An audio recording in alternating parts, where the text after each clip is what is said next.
The distraction of a rebound is in many cases the too good to be true solution. Out of nowhere there is a solution to make everything right with the world with no catch, but that rarely is the case.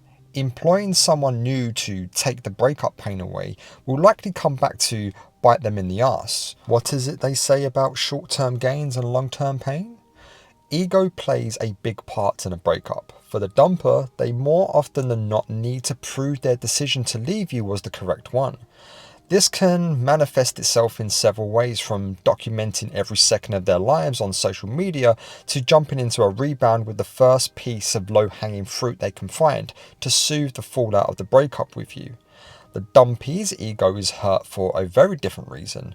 You were dumped and your ego will likely interpret this as a threat of, I am no longer lovable and therefore worthless. That's a savage pain indeed and can leave you paralyzed for a very long time. Ego plays a big role in our actions, and it can be a key motivator for a dumper to begin a rebound relationship, even if they're not emotionally ready. After talking to hundreds about their rebound relationships through the one-to-one breakup recovery sessions I provide and digging into the science behind why people rebound, I am going to uncover why rebound relationships are a bad idea for most people, but also in which scenarios where they might actually succeed.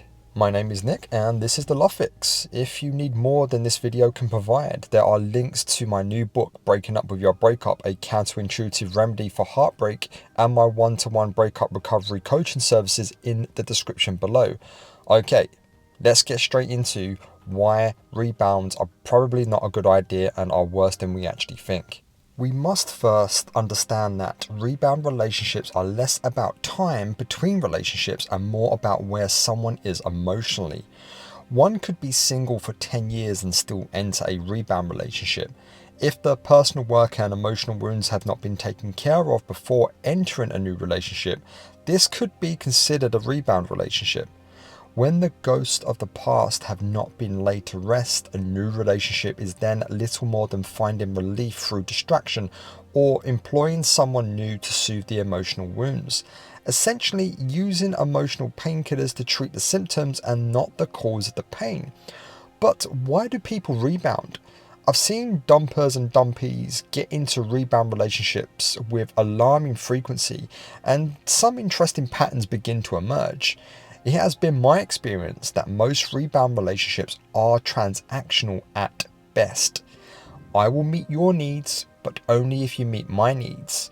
Dr. Robert Glover calls this a covert contract. Covert is a great word to explain most rebound relationships because there is what we tell ourselves and then there is the truth. Many dumpers will tell themselves that they are over it 1 to 3 months post breakup. They will justify not only their reasons for the breakup, but their response to the breakup with next level mental gymnastics. In most cases, this is bullshit, especially if they had a significant relationship with you. I would determine a significant relationship as a relationship lasting longer than 1 year. You were making plans for the future, experienced significant highs and lows, and maybe even have a family together. Of course, this is subjective and may vary from person to person. I've certainly had many high-intensity relationships that lasted less than a year, and the pain of that breakup was very, very real. Most people don't get over something like that very quickly. Being emotionally available for someone new after giving their emotional entirety to the previous long-term partner takes time to recharge from.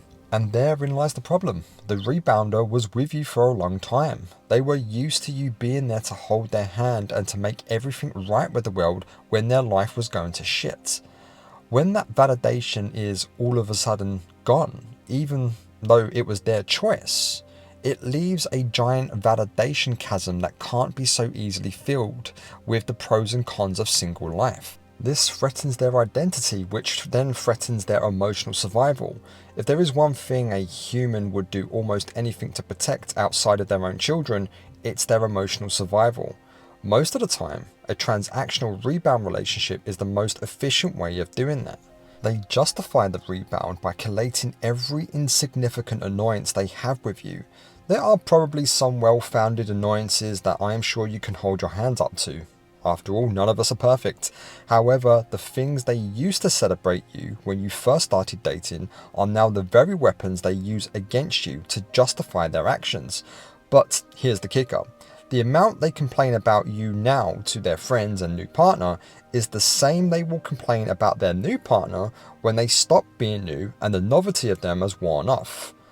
Short-term gain, long-term pain, my friends.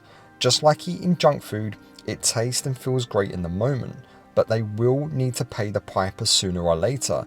Too much junk food over the long term means gaining weight, looking shit, and feeling shit.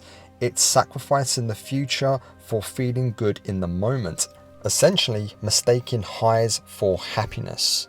The instant dopamine high feels great and it soothes the pain in the moment.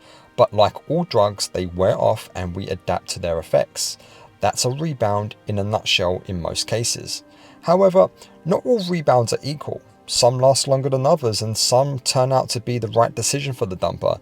Some dumpers may have already gone through the pain of grieving your relationship breaking down, and the breakup wasn't necessarily their first choice. Rather, it was their only choice and they felt they had to do it for whatever reason. For people in this type of situation, a rebound might actually feel freeing and a demonstration of what a healthy, stable relationship can look like. After all, they are likely looking for in a rebound everything that was missing in the relationship they had with you. If your ex had felt unloved and unheard for a long time, then a rebound relationship is likely to make them feel confident, wanted and loved. This can validate everything they were feeling and thinking for the last 6 to 12 months before they ended things with you. They spent the last 6 months of the relationship feeling hopeless because everything they tried wasn't working. They therefore likely emotionally checked out before the breakup, did their crying and made their peace with it. But then again, if they had made peace with their pain and emotions pre-breakup, this technically isn't a rebound. It may be a rebound if you measure it by time between relationship, but as I said in the introduction, rebounds are very little to do with time and more to do with emotions. With that said, the rebound could turn into a relationship that lasts until the cows come home, but if they didn't fix their bullshit and traumas, it's likely to be a highly dysfunctional relationship. The biggest mistake I've seen in every rebound case I have handled, the rebounder compares what they had to some fake social media bullshit influencer who films every second of their relationship. Here's the thing with that. Everything is shit compared to what we can imagine. Hardly what I would call a successful rebound. In conclusion, I think the only way to truly test either side of this argument is to test how much you have healed with a new partner. One can be working on himself for years and still not be ready, and this indeed is what happened to me. I decided to stay single after my breakup 4 years ago. Even after 2 years of non-stop work on myself, I still wasn't functional in the relationships I was getting into, so you could argue I had several rebound relationships because I wasn't ready even though I thought I was. Too many audition, outsource and hire new partners to take their pain away. Emotional painkillers vary from person to person, but they all wear off in the end. If the cause of the pain hasn't been addressed, the emotional wound will fester and no amount of painkillers can soothe that. It depends on how you sit in the breakup and how you respond to it. Do you stay single and work on yourself, or do you hire someone to take the pain away and rebound? It depends on how you use the pain to heal yourself. We all have pain. There's nothing unique or special about that. How you respond is the secret in the secret sauce. It's so easy to take the dopamine painkiller. It feels great, it takes the pain away, and most people are going to take that painkiller. I've certainly done this in the past. However, all painkillers wear off eventually. And if we don't treat the cause of the pain, i.e. staying single and working on our traumas, they will only show themselves in the rebound relationship. What started off as 6 months of dopamine bliss just became a shit show of unresolved trauma. The bliss everyone is trying to achieve is in the pain we go out of our way to avoid. For me, rebound relationships are an avoidance of pain. Therefore, if you've decided to stay single, then kudos, my friends. You're letting the pain teach you and to mold you. You're treating pain as an ally, not as an enemy. Pain doesn't ever try to hurt you. It's there to alert you of danger and to educate you against your mistakes. Pain ultimately goes away when you heed its lesson. And that's all I have for today. I hope you enjoyed this video. You are enough, you are going to be okay, and I will see you on the other side.